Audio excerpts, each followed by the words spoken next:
violence is intimate violence. Secondly, is someone who fits your demographic profile. So that was true then, it's true now. So the question then in this moment is, you've got all these people dying.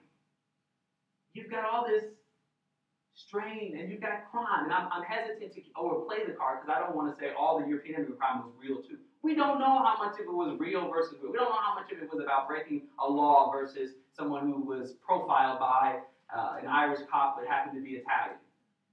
But we can hold as a given that people were robbing banks, sticking up old ladies, stealing cars in the 1920s, using illegal forms of contraband, participating in illegal prostitution, gambling, other forms of vice. We know that that was happening. And so those people were getting caught, and they happen to be white Europeans.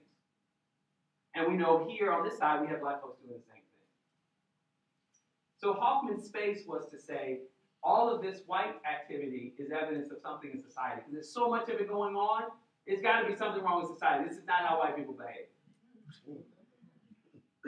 There's so much of it going on over here that this is exactly evidence of what those who supported slavery had always been telling us. So that's problem number one, the disparity in the explanation. Even though the statistical, you could make the case that there's a lot of high. That's what he means, above the average here, above the average here. You can make a relative distinction between the two, but above the average. These people need to be helped by society. These people need to be watched by society. So back to that 2009 study, it's that history. We need to help these people because of their criminality. Their criminality is a symptom that they need help, is the legacy and the story of this moment. That's why we didn't have mass incarceration until 1970. Because until 1970, these people who need to be watched also needed to be worked.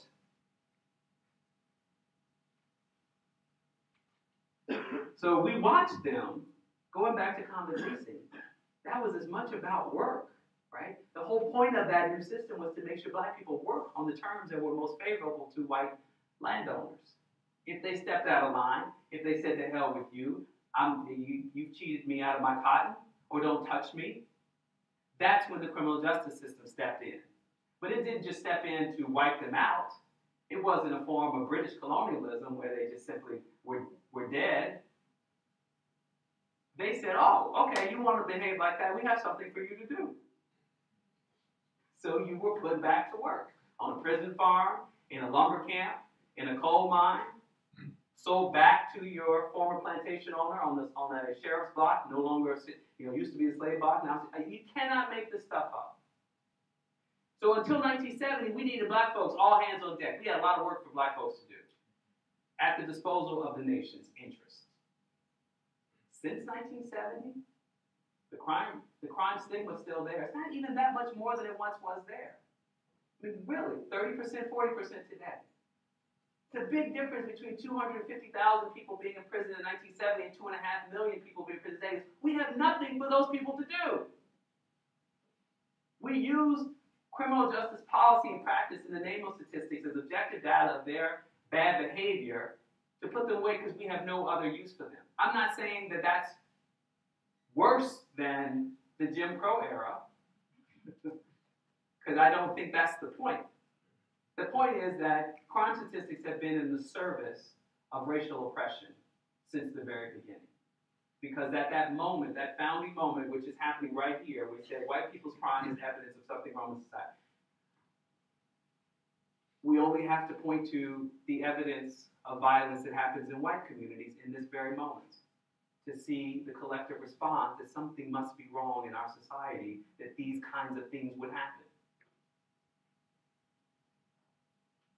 This is our historical legacy, but our illiteracy, for those of us who care deeply about the consequences of this history, is so low that we aren't even capable of the kind of political and social analysis necessary to change this.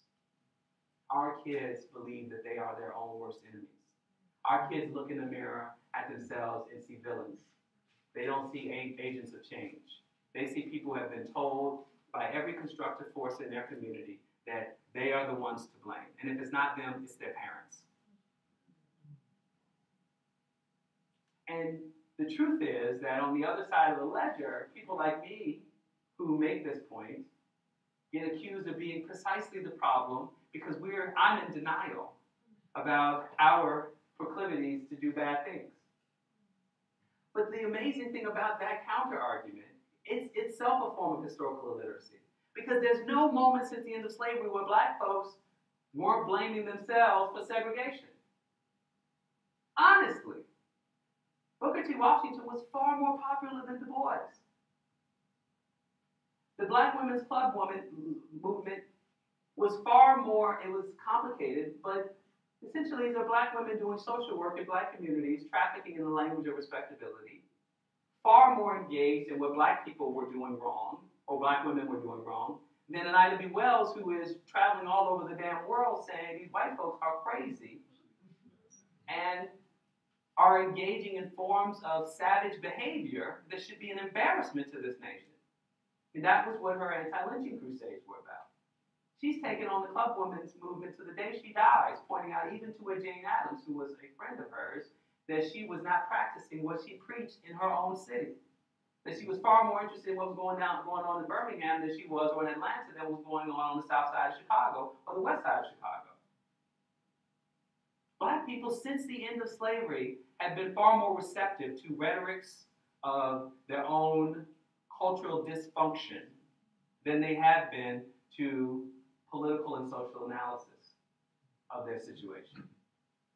We think that people like me, or you fill in the blank, from Cornell West to Travis Smiley, or whomever, we think because of their media celebrity that somehow that's what most black people think. They most certainly have fans, and there is a black left. But just read the newspaper. Every day, black folk are at war with each other on this question. And what I'm saying to you is it is a reflection of historical illiteracy on both sides of the debate.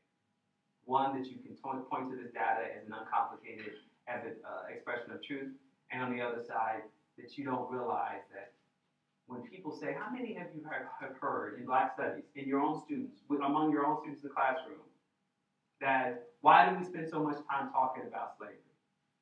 Why do we talk about racism? Shouldn't we be talking about, I mean, that's the starting point, because the enlightened, the ones who think they're beyond history, beyond the need for knowing the past, feel like, I already know, okay, fine, white people were bad, slavery was bad, Jim Crow was bad, okay, but what about today? That's a product of a country, as Lewis Lapham has told us, is not interested in the past, because the past is ugly. I would argue the rhetoric of our own president, and I'll get in trouble with some of them, has simplified the narrative of the past. He will go down in history as the first black president who has not helped us understand how complicated our past actually is, or that what aspects of the past are still with us today. Only in the most veiled and indirect of references. And during the Q&A, if we have time for it, I can share with you something in his speech in Chicago. And again, this is not an anti-Obama. I could care. This is not about, I'm not a politician. I'm not interested. I'm interested in the relationship of historical literacy to our politics and the relationship of that to the life chances of our young people. And there's something the president said about Dr. King in his most recent speech a couple weeks ago that you should know. But I'm going to save that for Q&A because I think. All right, we're just about done. I wanted you to see here Frederick Hoffman, and I'm going to go quickly here because I've made all the arguments, all the framework. You have the points. Now you just have a little bit of a couple of sort of points of reflection to think about. So Frederick Hoffman's writing in 1896. He's the first person to use that number. 30% of the prison population is black, therefore black people have criminal tendencies that we all watch, and European immigrants are okay because they're not as bad as criminals. Okay, that's the story. But look how he uses evidence of black people's embryonic social and cultural infrastructure to dismiss it and to essentially say that there's nothing's going to change. So I'll read the quote and then we'll talk quickly about it. I have given the statistics of the general progress of the race in religion and education for the country at large, and have shown that in church and school, the number of attending members or pupils is constantly increasing. Now, if you stop there, Booker T. Washington has happened. All the motivational speakers are happy, right? Because black people are doing the right thing. But listen to what he says. But in the statistics of crime and the data of illegitimacy, it's not a surprise I started with that 70% wedlock number. It's been with us since here. But in the statistics of crime and the data of illegitimacy, the proof is furnished that neither religion nor education has influenced to an appreciable degree the moral progress of the race.